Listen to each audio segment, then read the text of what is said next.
परमाणु ऊर्जा के विकास के क्षेत्र में भारत ने एक बहुत महत्वपूर्ण उपलब्धि प्राप्त कर ली है। क्या आपको पता है कि आने वाले समय में भारत जो है वो पेट्रोल और डीजल के आयात को कम कर सकता है? क्योंकि इसने तमिलनाडु के कल्लपक्कम में एक महत्वपूर्ण स्थिति प्राप्त करते हुए क्रिटिकल का दर्जा प्राप्त किया है।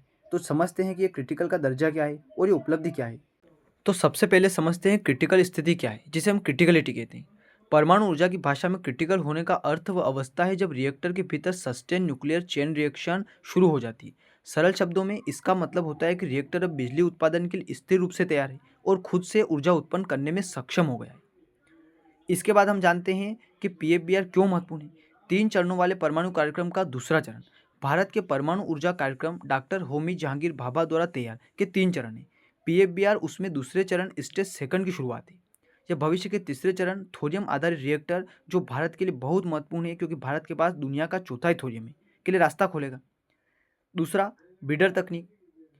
इसे बिडर इसलिए कहा जाता है क्योंकि जितना ईंधन फिसाइल मटेरियल खर्च करता है उससे कहीं अधिक ईंधन पैदा कर देता है। यह प्लूटोनियम 239 का उपयोग ईंधन के रूप में करता है और यूरेनियम 238 को नए प्लूटोनियम में बदल देता है।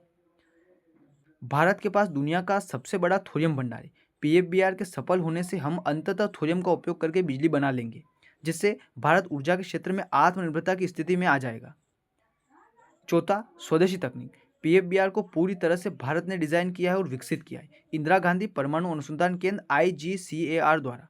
रूस के बाद भारत ऐसा दूसरा देश है जिसके पास व्यावसायिक स्तर पर संचालित होने वाला फास्ट ब्रीडर रिएक्टर है।